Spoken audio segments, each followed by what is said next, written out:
How is your brother?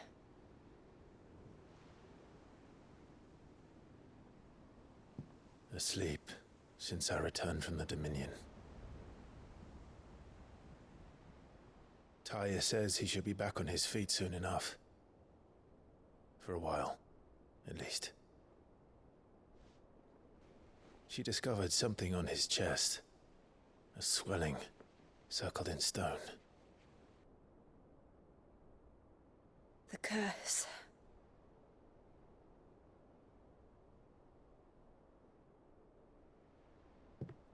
For every mountain we climb, another rises up to greet us, doesn't it? It's never ending.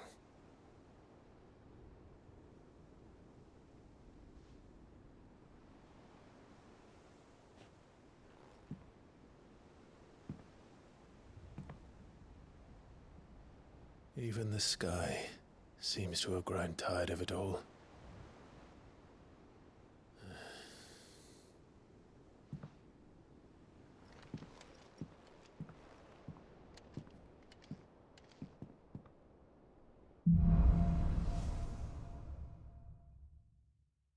Taya won't be happy if I disturb Joshua. While he rests, I might as well see what Otto has to say. Look at them skies, then. Otto, how fares the realm? The realm? Oh, she's just fine.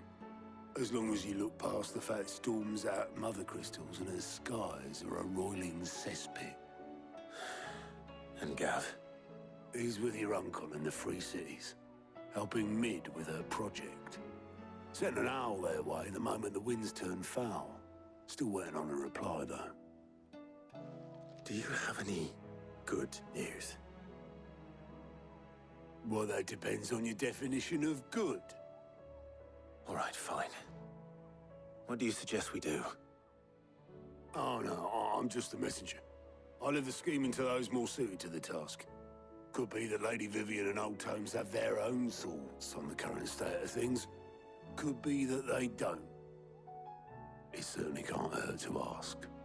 I suppose not.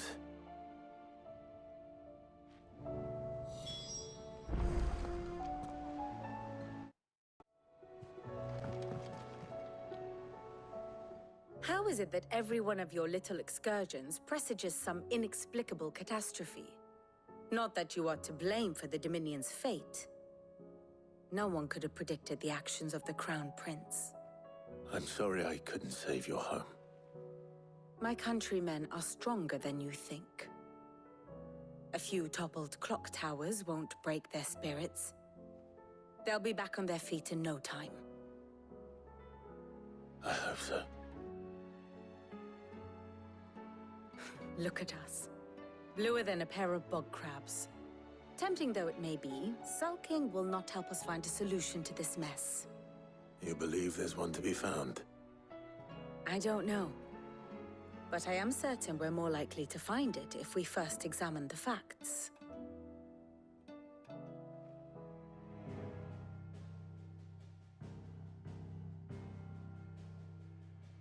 Beneath these darkened skies, fear and confusion reign over Valisthea.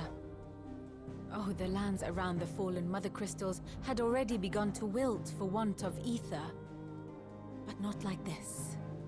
Crystals that filled wells and fueled furnaces, now nothing but pretty shards of rock. And those that hang from the people's necks cast nary a glimmer of light to keep the dark at bay. It is only a matter of time before the common folk convince themselves that the end of days is upon us. Yet I fear a swift end is more than we can hope for. While most of the world thirsts for aether, the remainder drowns in it, spawning Akashic in droves. And amidst the hordes of mindless beasts, with magicks as like to fail as function, even the strongest nation would falter. Rosaria and the Iron Kingdom teeter on the brink of collapse, while the tragedy in Twinside has all but paralyzed the Holy Empire. Dhalmekia fares little better. Rumor has it, the ministers fled the capital after the fall of Drake's Fang, leaving their beloved republic to crumble. Waloed, meanwhile, moves in earnest. The Einherjar has been sighted off Storm. The world, in short, is in chaos. It would seem our civilization was nothing but a castle of sand, to be washed away at the whim of the waves.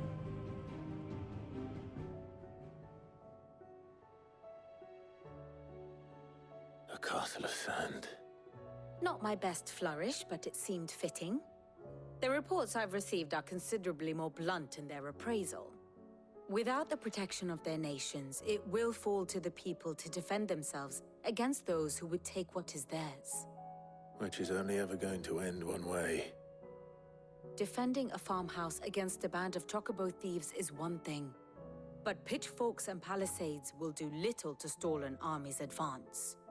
Should the King of Waloed deign to invade, there would be none to stop him. None but us.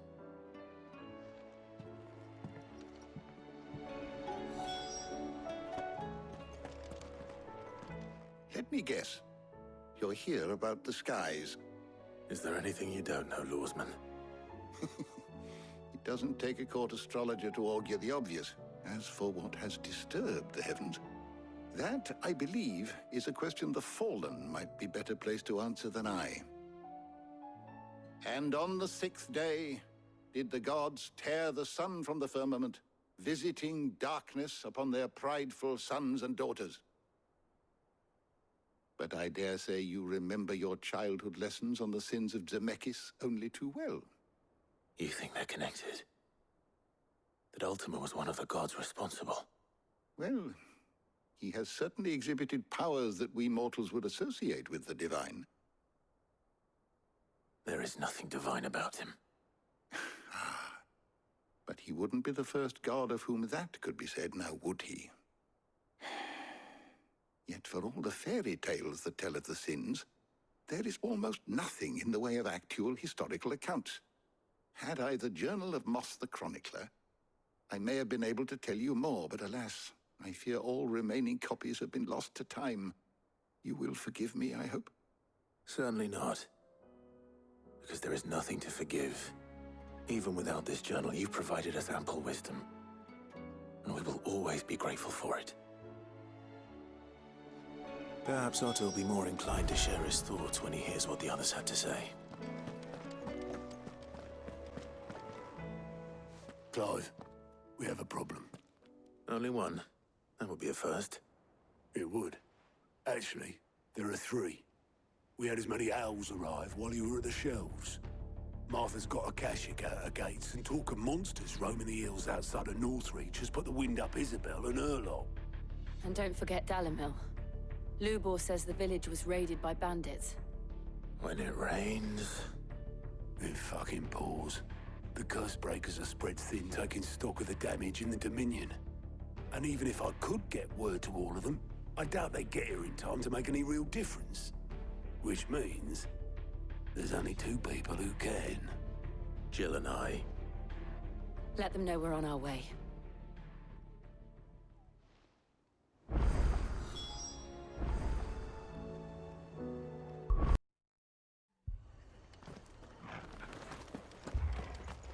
This man's gonna die if we don't get him to a healer.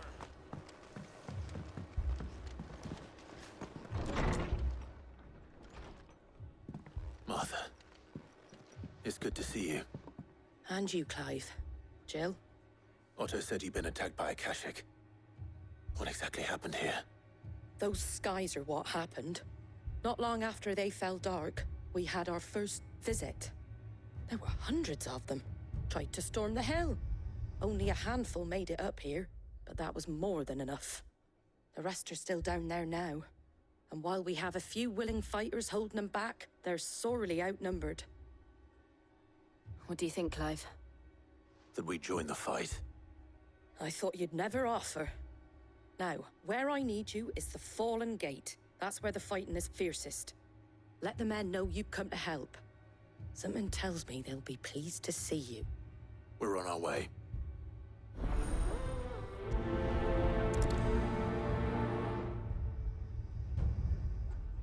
Do you think there were as many as Martha says? More.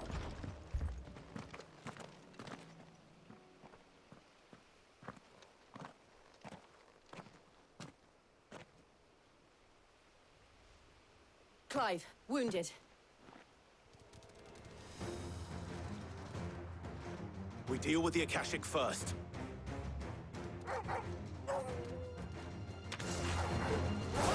Tradesmen. But how did you come to be here? Where is your commander? So Wade left earlier with a scouting party to find out where the Akashic were coming from. Did he? Take your wounded back to the inn. Martha will see you're looked after. We'll join you anon.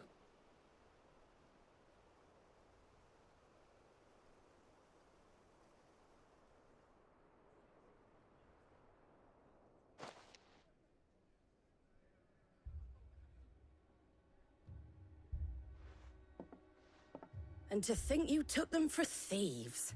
A fine reward for holding off the horde, that is. When did Wade and his men arrive? Not long after Rosalith fell. The Guardians asked me to shelter some of them that had lost their homes. They were making ready to leave just as the skies turned, and we agreed it was best we stuck together. Martha! Trouble! The scouting party's almost at the lift, but they got a pack of Akashic snapping at their heels! And they got wounded with them! They're not gonna make it! Damn it all. We'll worry about them, Martha. You look after everyone here. If any can still fight, send them to the lift. I will. You two be safe now.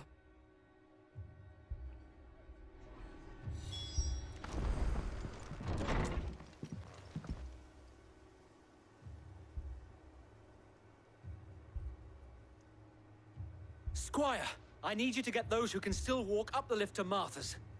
But what about... I didn't ask, Oscar. Sir. Sir Wade. Lord Rossfield. If you aren't a sight for sore eyes. Martha seemed to think you might need some help. And by the looks of it... We thought we could sneak by them. But we didn't know there would be so many. How could we have?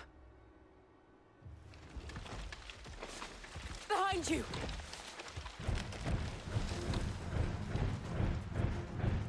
Damn it! We need to get the injured to safety. Do you think we can hold them off? We can certainly try. Are you with us, Sir Wade? Always. Then let's do our duty.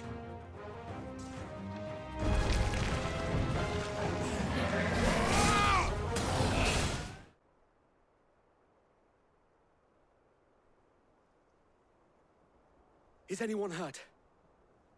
I don't think so. And yet again, you've pulled me from the flames. It's just a pity I keep walking into them.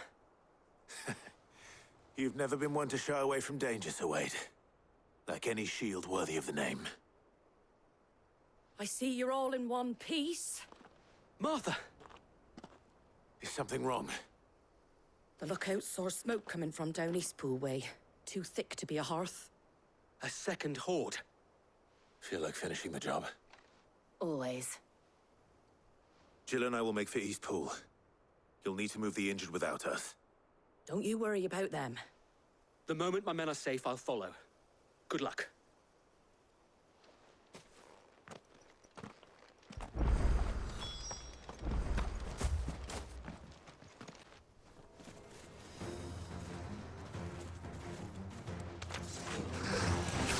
They're headed for the rest. We have to slow them down. Martha and the others won't be ready.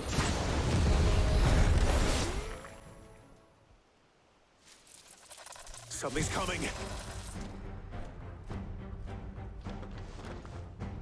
Apologies, my lord. Did I miss anything? Only the first round, Sir Wade. Shall we?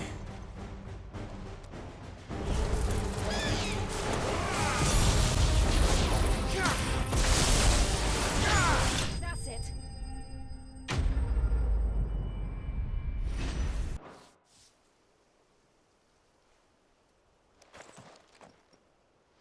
Do you see any more? No. I think that was the last of them. But it won't be long before the next lot arrive. Then we make for Martha's while we can.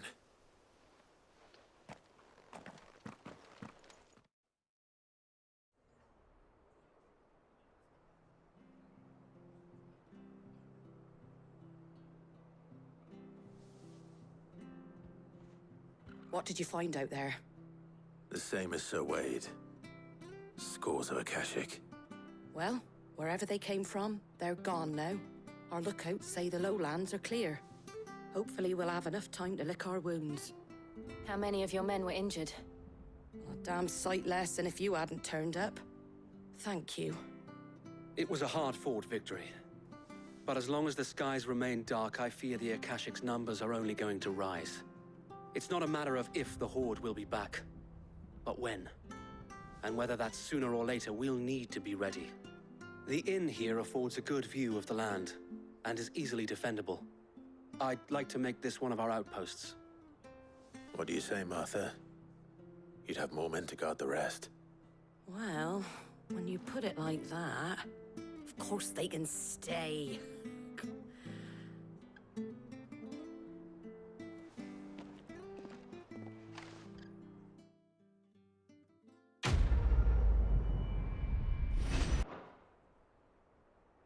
My lord, there's someone I'd like you to meet. Oscar, over here.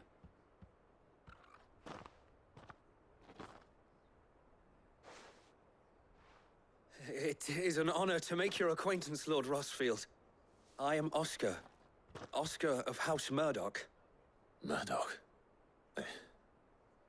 I wasn't aware the Lord Commander had children. Oh, he didn't. But his brother, my father, did. I am Sir Rodney's nephew. Well, go on, then. It's not for me to ask him. Yes, Sir Wade.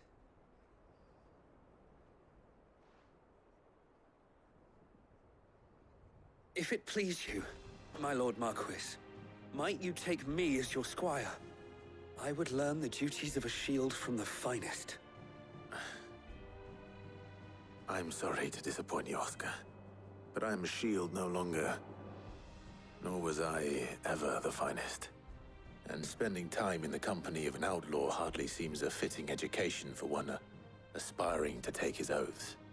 My Aunt Hannah once told me that a man is not defined by his title, but what he does in its name. You have accomplished much since taking on the mantle of Cid, winning no little honor in so doing. And I would sooner serve under an honorable outlaw than an unworthy shield. Not that Sir Wade and the other Guardians are... I mean to say that, they're... It's all right. We know what you mean. There is only so much the boy can learn from me, my lord. But a squire... Would that really be so bad? You were a squire once. And I'm certain Sir Rodney would approve.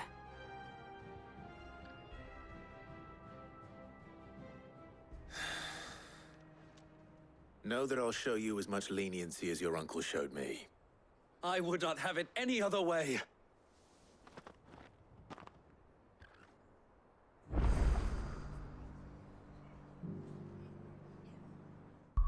First we find Isabel.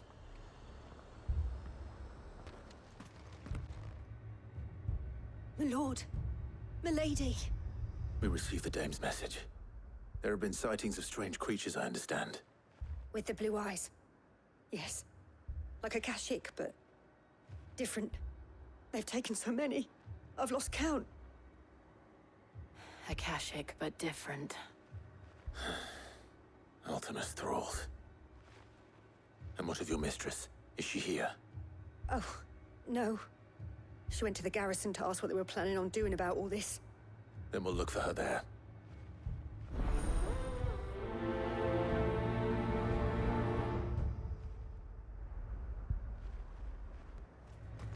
Madame, please! Half the garrison's been slaughtered by those things. We lost the captain this very morning. We've tried requesting reinforcements, but there's been no word from the capital or the Dominion in days! What more would you have us do? I would have you do your duty. Those at the Vale look to me for protection. And protect them I shall. Because they are my charges, and that is my duty. In case you have forgotten, the people of this town are your charges. But more than that, they are your people. Your sisters, your brothers, your lovers. So you have a choice. Lay down your sword and watch as they are slaughtered, or take it up and do what is right. She speaks the truth, you know. This here, it's all we have. It's all that's left. What we have left is our lives. Do you really want us to lose them as well? Not if we don't have to. Look, there's a cask under the captain's bunk. Let's talk about this over a drink, eh? I'm listening. I'll have a word with him.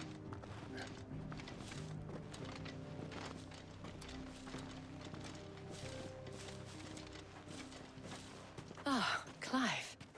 I didn't expect help to arrive so quickly. And sought to take matters into my own hands. It was a noble effort, but I thought you might still need some support. How like you to consider my needs. What we need to consider is where the creatures came from.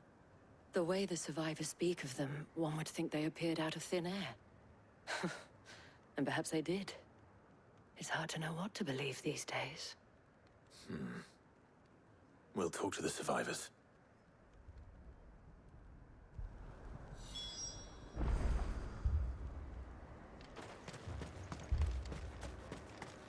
That thing... Did you see the creatures that attacked you? Creatures? Yeah, They came out of nowhere. They went for Joseph first, then me, and then they were just gone. Do you remember where you were? On the road from Oriflamme. We just passed Moor when... Where's my Joseph? It's all right. Just rest now.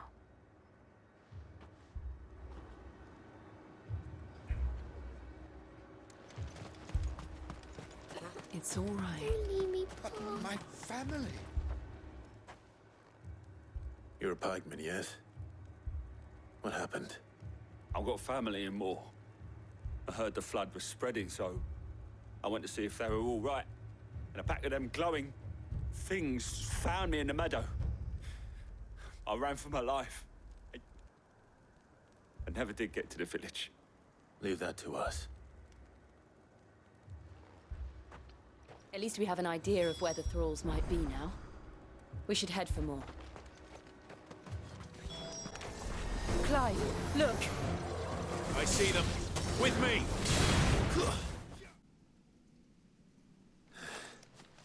Do you think there are more?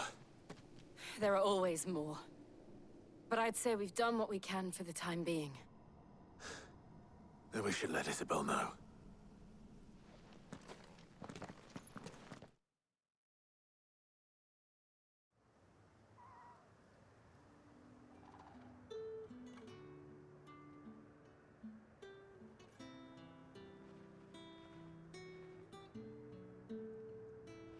You have the town's thanks.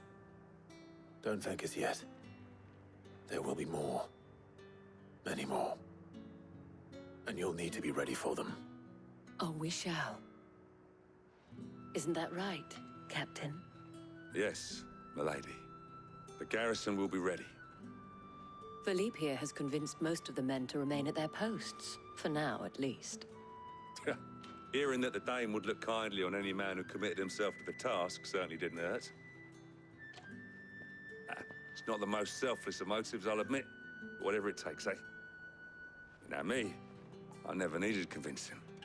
I became a soldier to protect the people I love.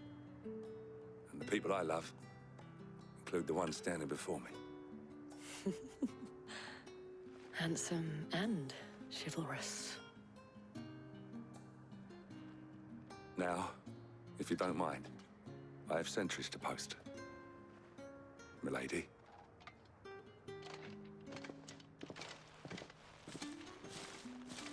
Lest you wonder, I'm not foolish enough to believe that this has solved all of my problems. But it has solved one, and that's one fewer than I had this morning. Thank you again, Clive.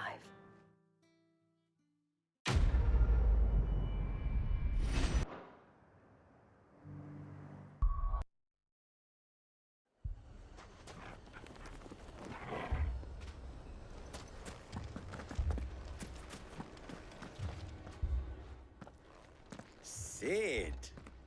Your new companion appears much more formidable than your uncle.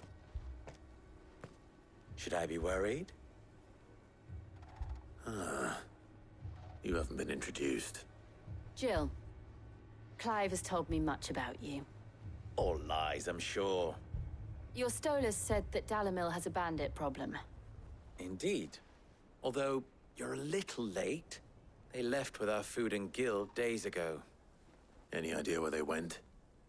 The desert's a big place. Your guess is as good as mine. But the fact is, I have more immediate concerns.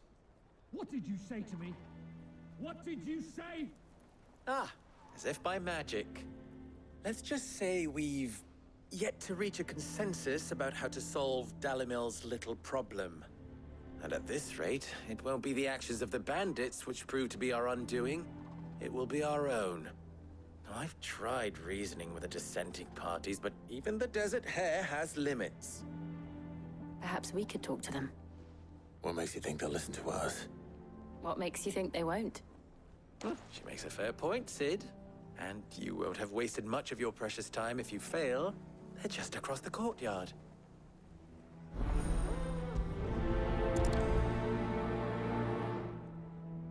Suppose we just follow the shouting.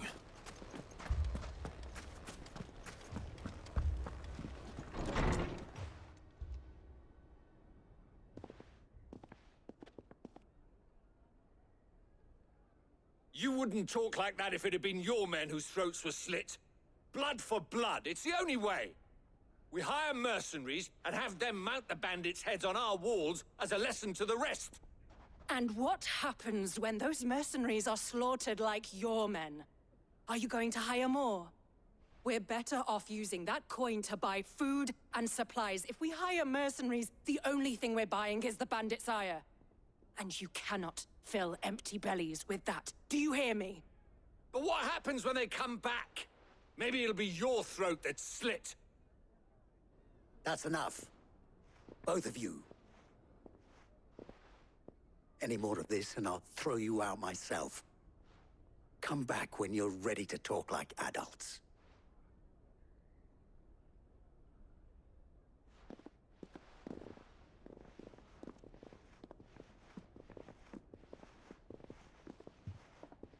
Victor. What's he doing here?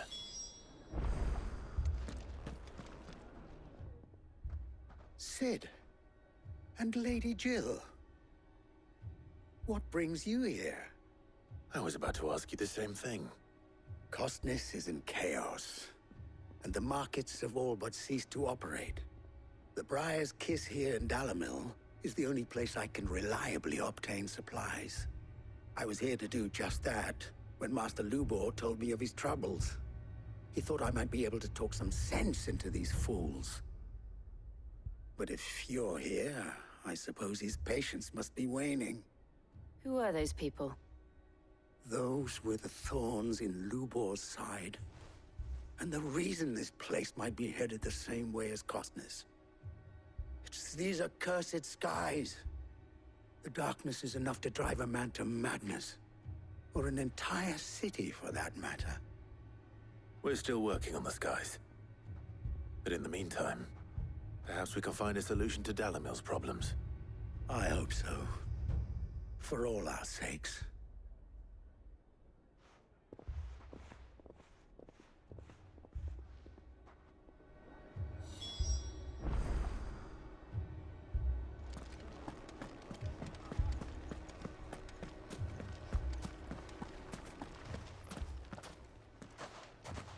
So, you see my predicament? What I saw was a room full of people who were angry and afraid. And with good reason by the sound of it. But if left to smolder, that anger and fear could set the entire town alight. My thoughts exactly. What to do? Both sides wish to protect their homes and livelihoods, if only they could agree on how. But as long as they are divided, we are vulnerable. And if there's one thing bandits like, it's an easy target. What would Sid the Outlaw suggest? Well, if it were my namesake, he'd let them choose for themselves, and be on hand to pick up the pieces when it all went wrong. That sounds like a recipe for disaster. A recipe for disaster is precisely what it is. But perhaps that realization would be enough to make them question the ingredients. While it's plain neither Conrad nor Natalie will countenance the other's proposal, it may still be possible to make them doubt their own. Before presenting them with a third option. And that would be? To pool our resources and save the city ourselves. Why fight each other when all that fear and anger can be directed at the bandits? It appears we have a plan of action. Victor, pay Conrad a visit. See if you can't convince him of his folly. I'll speak with Natalie. As you wish. Your faces are not well known in this town. That may prove useful. Don't worry, Victor and I will do most of the talking. You need only play along. Play along? What he means to say is yes.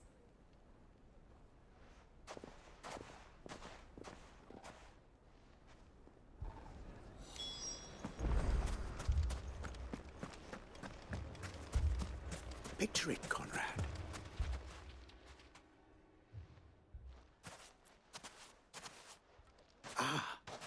Here she is. The Lady of the Spear herself. Conrad, may I introduce you to Jane, commander of the Red Wings, the oldest mercenary guild in the Free Cities. A pleasure, my lady. The pleasure is all mine. As I told you, I summoned the commander here from Canver to inquire about a contract. Victor says you told him no. That there aren't any men left to hire. Is that true? True as the crystals cracked. Nobles came and claimed every last one worth his salt. And not just from us Red Wings. You know of the 7 high houses. There must be 2 swords assigned each one. Granted, we have a few boys left. If it's boys you're looking for. Well, Conrad, are you saying that Dalamel's finest cannot defend this town better than a gaggle of unblooded striplings? That a band of beardless youths could better avenge the deaths of your brave men than you yourselves? Absolutely not. We'll show those bastards who they're dealing with.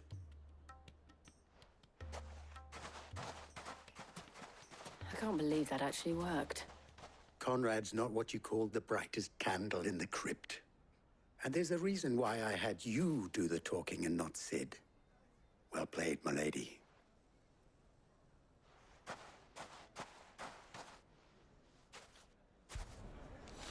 It may still be possible to buy some. Ah, here he is now. Natalie, allow me to introduce Lord Underhill of Randalar's prestigious League of Merchants. Lord Underhill. At your service. Underhill? I was just telling the good lady of our conversation, my lord, and how you were lamenting the state of the capital's stores. Lubor says that not only are the granaries almost empty, but that war and the Blight mean this season's harvest won't be enough to fill them for winter. Indeed, certainly that is the case. The nobles in the capital are buying up the city's stocks of barley and wine, driving the prices higher than most commoners can afford. It is only a matter of time before the peasants revolt. It is worse than I thought. If what Lord Underhill says is true, I fear we have little hope of supplementing our stores, meager though they regrettably are. And while I applaud your endeavors to dissuade our more bellicose citizens from seeking vengeance, I sense Conrad is not wrong in his assessment of the bandits' likely return. Which means that now, more than ever, we will need to secure what little we still have. Food, weapons, herbs, everything. If our humble town is to endure not only this hardship, but those that are certain to follow, we must stand united. All right. If it will help to protect my home, I'll do it. But you needn't have gone through this charade.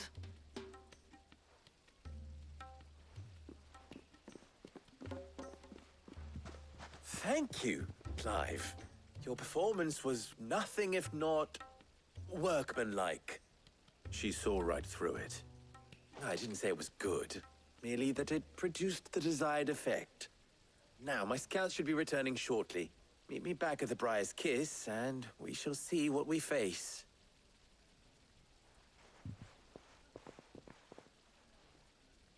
I'm not convinced our roles in this ruse were entirely necessary.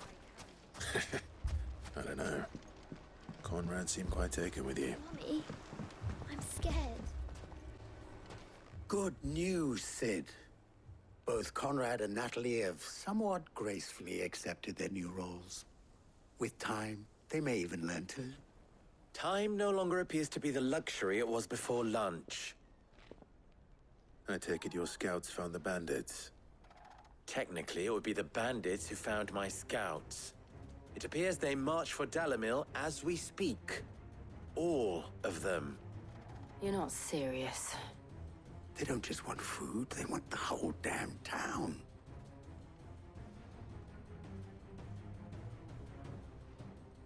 I have a favor to ask. I'm told the bandits march in two groups, one from the south and one from the desert, in a move doubtless intended to stretch our already gossamer-thin defenses. Very well. Jill and I will meet those from the desert. But what of the rest? The rest, my friend, the city shall fight. Together. The stakes, I concede, are high. But if this does not unite Dalimil, nothing will. That is a lot of faith to put into those who had their hands around each other's throats but a moment ago. Then it will be for us to see that their hands are kept occupied. And I do mean us. I thought you might say that. We'll hold them off for as long as we can. And we will do the same.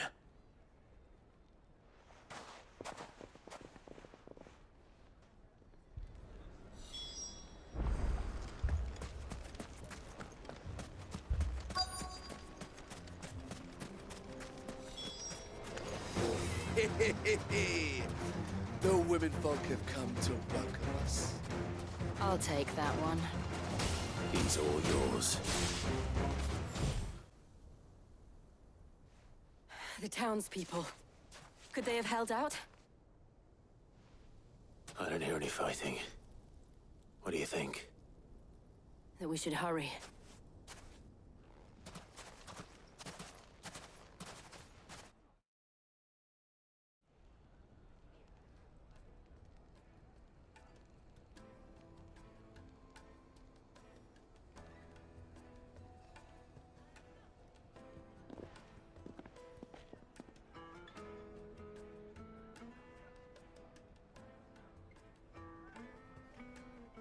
Natalie, I owe you an apology.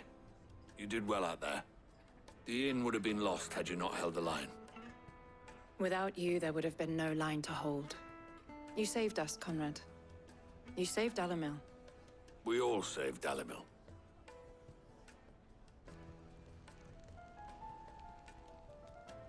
Conrad seems to have had a change of heart. I'd say they both have.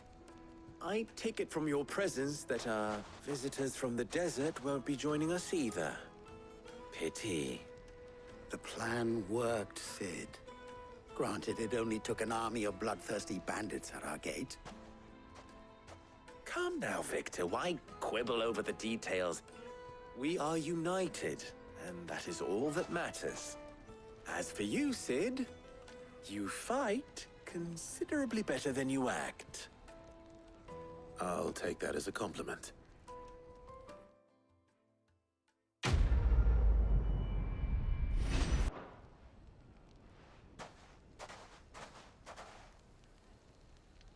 Our friends seem to have things under control. For now, at least. Let's go and put Otto's mind at rest. Where did you learn to swing us? Was wondering when you turn up. Had owls from all our friends thanking you for your timely intervention. How is it you always manage to arrive at just the right moment? Luck, I suppose. Any word on the rest of the realm? Let's see. Storm's still crying out for Mothercrystals. The nations are still in chaos. And the skies are still the color of a kick in the kidneys 2 days on. So... Right. Clive, we knew this was going to happen. Well, not the bleeding skies part, but you take my point. Now's not the time to second-guess yourself. Now's the time to visit the infirmary. Talia says your brother's awake. Thank you, Otto.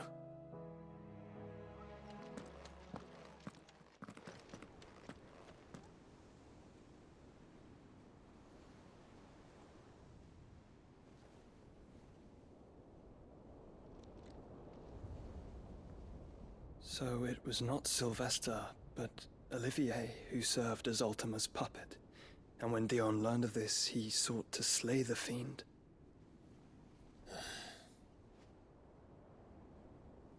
Only for his father to take the spear that would have freed him. Enough to drive a man to madness. Small wonder he hasn't stirred. I would be afraid to wake. Had I but reached out to him sooner, warned him of the threat Ultima posed. But now, both an empire and her prince lie broken. Joshua, what do you know of Ultima?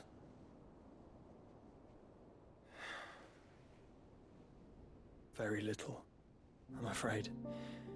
Despite my best efforts. 18 years ago, as I lay buried beneath the rubble of Phoenix Gate, it was not death who came for me, but another. And it was while in my rescuer's care, I first heard of Ultima. I've been chasing his shadow ever since. Ultima is driven by some deep, dark purpose, and for whatever reason, it would seem you are crucial to his designs. He will stop at nothing to have you. Even if that means toppling an empire. But why me? What possible use could I be to such a creature? That is one of many answers that have eluded me. Yet, I am certain of this. It is not mere chance. You were chosen for a reason. All dominants carry within them the might of an icon. Nigh limitless power that is at once acutely limited. I wield fire, and only fire. And I only ice. 8 wardens for 8 elements. But you, Clive. You are different. You're special. Your abilities begin with the flames of Ifrit. But they do not end there. The fact Ifrit can even exist goes against everything we thought we knew of dominance. Perhaps Ultima has been waiting for one such as you, whose potential is truly limitless. I've encountered that thing several times now. If it or he, as you say, needs me, why hasn't he claimed me as he did the boy? Were I to hazard a guess, I'd say the two of you are somehow incompatible. His mind not properly attuned to your body. His mind? Mind awareness, spirit, call it what you wish. But I believe Ultima to be an embodiment of the concept. Is why I struggle and fail to contain him here inside me. I'm sorry. Inside you? With every setting sun, I feel my strength wane. And though the Phoenix's flames mend the prison I have made for Ultima, they do so at a cost. We must find a means to bring an end to him before I meet my own. What were you thinking? It was that or let him take Clive. And I've always had a soft spot for my brother. But that doesn't mean you should sacrifice yourself to save me.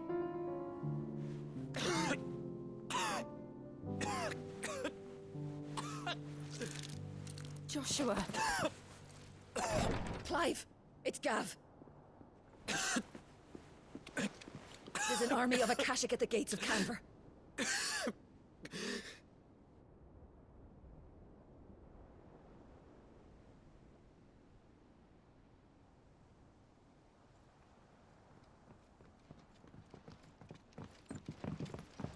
Well, what's the short of it? It's all Tyre told you. The capital of the Free Cities is under siege by an army of monstrosities. The City Guard are doing their best to stem the tide, but numbers ain't on their side. What of Lord Byron and Mid? Were they able to escape? No, but they're all right for now. They're hiding with Gav at midship. We have to get them out of there. And we shall. Otto, prepare a Stolas. Tell Gav to stay exactly where he is. Understood. Vivian, what's the swiftest route to the Free Cities? That sounds like a question for the map. Look here. This road, through Tabor, should provide the least trouble. Good. What a coincidence.